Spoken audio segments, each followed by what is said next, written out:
জেলা শহরের ভেতর বা আঞ্চলিক সড়কগুলোর একটি বড় অংশই ভাঙাচোরা। কিছু মেরামত হয়নি দীর্ঘদিন, কোথাও কাজ শুরু হলেও বিলম্বের কারণে বেড়েছে দুর্ভোগ, আবার দুর্নীতির কারণে কোথাও কাজ হচ্ছে নিম্নমানের। এসব কারণে ক্ষুব্ধ মানুষ।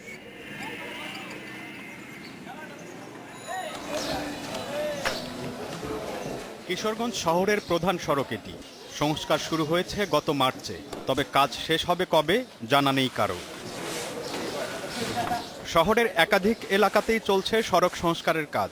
ভাঙা সড়ক মেরামত হবে তাই শুরুতে উৎফুল্ল ছিল এলাকাবাসী, কিন্তু ধীরগতির কারণে এখন বাড়িয়েছে ভোগান্তি। এই কাজ এতদিন লাগার কথা না, তারা একদিন কাজ করে একদিন বন্ধ রাখে, তারা যেভাবে মনে খুশি ওইভাবে কাজ করতেছে। কিছুটা তখন ধীরগতিতে হয়েছে, এখন আবার লেবার সংকট চলে গেছে এবং এখন পুরো গতিতে চলতেছে আর কি। যশোরে প্রায় ৪৯ কোটি টাকা ব্যয়ে ১৭ কিলোমিটার সড়ক সংস্কারের কাজ শুরু হয় গত বছরের ফেব্রুয়ারিতে। চলতি বছরের জুনে কাজ শেষ হওয়ার কথা থাকলেও যে গতিতে কাজ এগুচ্ছে তাতে এবছর পেরিয়ে যাবে বলে ধারণা করছে এলাকাবাসী। পানি, কাদা এবং মাটি লোকজন কাজের ধীরগতিতে হয়, পৌর কর্তৃপক্ষ অবহেলা এবং গুড়িমেশি করার কারণে এই অবস্থা। যাত্রী অনেক ঘোরায় নিয়ে যাতে হচ্ছে, এর জন্য আমাদের বাড়তি ভাড়াও দিচ্ছে না। এই দুই জেলায় তাও কাজ শুরু হয়েছে। নোয়াখালীর বাসিন্দাদের নেই সেই সান্ত্বনাও। জেলার পাকা সড়কের অর্ধেকই ভাঙাচোরা, বৃষ্টি হলেই জমে হাঁটু পানি। এখানে আমাদের চলাচল করতে খুব প্রবলেম হইতেছে, ভাড়া আমাদের অনেক বেশি নিতেছে, তারপর আমাদের হাঁটতে অনেক সমস্যা হইতেছে। সবার আগে এখানে কাজ হওয়ার কথা, কিন্তু কাজ হইতেছে না। দীর্ঘদিন যাবতে অশান্তি বোধ করি। মানিকগঞ্জে মাঝে মধ্যে সড়ক বিভাগের কর্মীরা পাথর ফেলে পিচ দিয়ে গর্ত ঢাকার চেষ্টা করে, কিন্তু দুদিন যেতে না যেতেই আগের অবস্থায় ফেরে সড়ক। রিক্সা দিয়ে আমার খুব কষ্ট হয়, আমাদের প্রত্যেকটা লোকই আমরা ভুক্তভোগী। বেশি মাল টানতে পারি না, তারপরে মনে করেন অ্যাক্সিডেন্ট হয়। সাভারের চিত্রও একই রকম। আশুলিয়া থেকে নিরিবিলি পর্যন্ত সড়ক যেন তেনভাবে সংস্কার করতে দেখে কাজ বন্ধ করে দিয়েছে এলাকাবাসী। নিম্নমানের ইট দিয়ে কাজ করতেছে, রাস্তা করার সময় ভেঙে যাচ্ছে। এখানে বালু দেওয়ার কথা, তাদের বালুই নাকি স্যাংশন হয়। আমার মাথায় আসে না কিভাবে একটা রাস্তা বালু ছাড়া কাজ হয়। তবে অনিয়মের বিষয়ে ক্যামেরায় কোনো কথা বলতেই রাজি নন উপজেলা নির্বাহী প্রকৌশলী Asaduzzaman. Zahurul Islam Johnny, independent news. এ বিষয়ে কথা বলতে আমাদের সঙ্গে যোগ দিচ্ছেন বগুড়া, খুলনা ও সিলেট থেকে আমাদের সহকর্মী হাসিবুর রহমান, শামীমুজ্জামান এবং আল আজাদ। হাসিবুর রহমান, শামীমুজ্জামান, আল আজাদ, আপনাদের তিনজনকেই স্বাগত। হাসিবুর রহমান, আপনার কাছ থেকেই একটু প্রথমে জানতে চাই যে শুধু বগুড়া না, বগুড়ার পুরো এই অঞ্চলেই রাস্তাঘাটের অবস্থা কীরকম? সংস্কারের যে চিত্র আমরা দেখলাম সেটির মূল কারণ কি? কোন কোন এজেন্সি আসলে রাস্তার সংস্কারের সঙ্গে বগুড়ায় কাজ করে?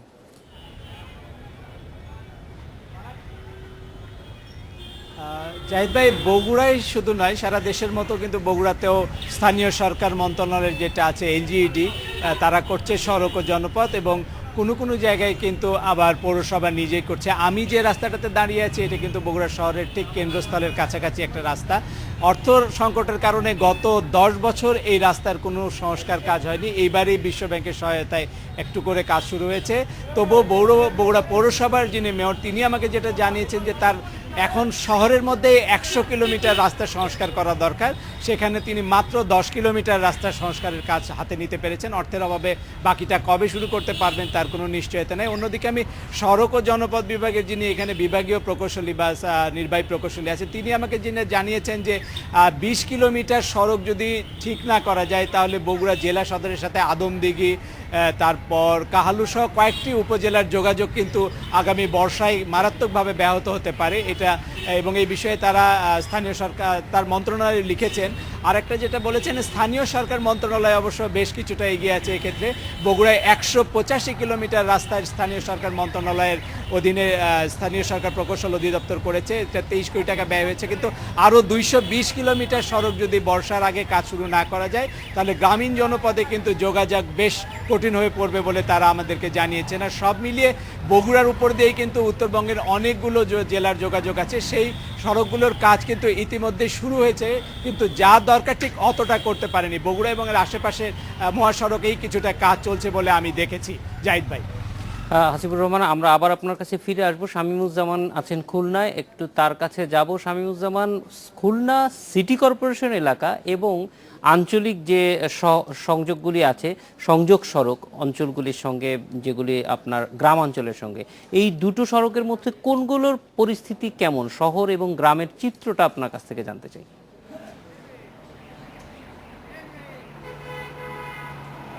জাহিদ ভাই, একটু বলে রাখি যে খুলনা জেলা সহ খুলনা বিভাগে কিন্তু মহাসড়কগুলোর অবস্থা এখন আগের চেয়ে অনেকটাই ভালো, এবং এই মহাসড়কগুলো নিয়ে কিন্তু আসলে সাধারণ মানুষের কোনো অভিযোগ নাই।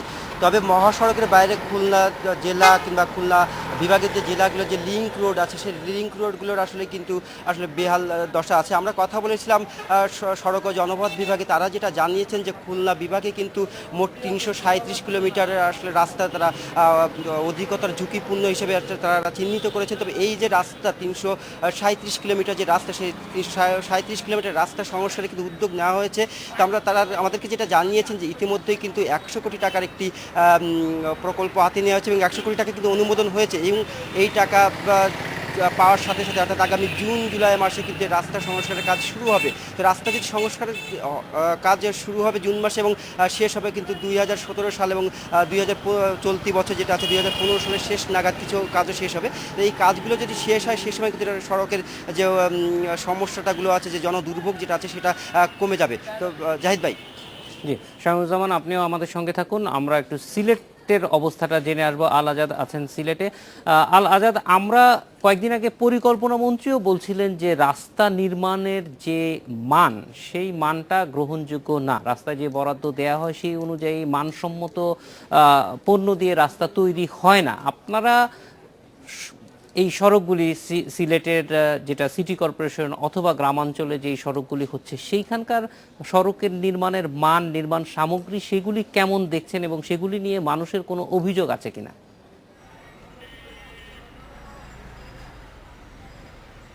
জাহিদ ভাই, অর্থ পরিকল্পনা প্রতিমন্ত্রী যে কথাটা বলেছেন যে সিলেটের বা সারা দেশেই রাস্তাগুলো বানানো হয় তখন নানা অভিযোগ ওঠে মান নিয়ে। এই অভিযোগটা আছে। তবে সিলেটে ইদানিংকালের সিলেটের প্রধান আছে, মহাসড়ক আছে ভালো। সিলেট সিটি কর্পোরেশন এলাকায় সড়কগুলোর অবস্থা খুব খারাপ ছিল, কয়েকটি সড়কের, এগুলো মেরামত করা হয়েছে। তবে এ নিয়ে প্রশ্ন আছে, এই যে বর্ষা মৌসুম শুরু হচ্ছে, এই বর্ষা মৌসুমে এগুলো টিকবে কি না। এখনই দেখা যাচ্ছে কোনো সড়কে পিচগুলো উঠে যাচ্ছে বা যেভাবে কাজ করার কথা ছিল সেভাবে কাজ করা হয়নি। এই অভিযোগটা অনেক আগে থেকেই ছিল এবং এখনও আছে। আর যদি সড়কগুলোর অবস্থা বলি, সিলেটের আঞ্চলিক সড়কগুলোর মধ্যে দুটি সড়কের অবস্থা অত্যন্ত খারাপ, অথচ এই দুটি সড়ক অত্যন্ত গুরুত্বপূর্ণ।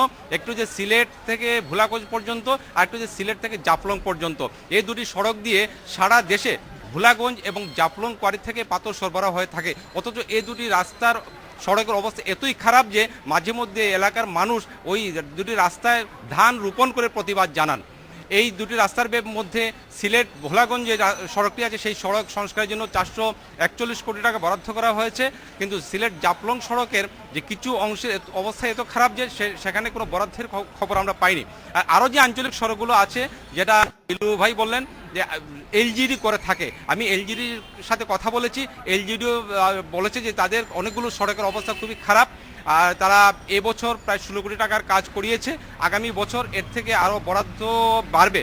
এই বরাদ্দ পেলে তারা আবার নতুন করে কাজ করবে। তবে যে কথাটি আমি আবারও বলতে চাই, যে কাজ হয় সিলেটে অধিকাংশ রাস্তা এখন ভালো, তবে এই যে ভালো অবস্থা কতদিন থাকবে, বিশেষ করে বর্ষার পরে এগুলোর অবস্থা কী যে হবে, এ নিয়ে সবার একটা আশঙ্কা আছে, একটা সন্দেহ আছে। কারণ সিলেট হচ্ছে বৃষ্টিবহুল এলাকা, এখানে প্রতিদিন বৃষ্টি হয়। যেমন এই কয়েকদিন সারা দেশে বৃষ্টি না হলে সিলেটে কিন্তু বৃষ্টি হয়েছে।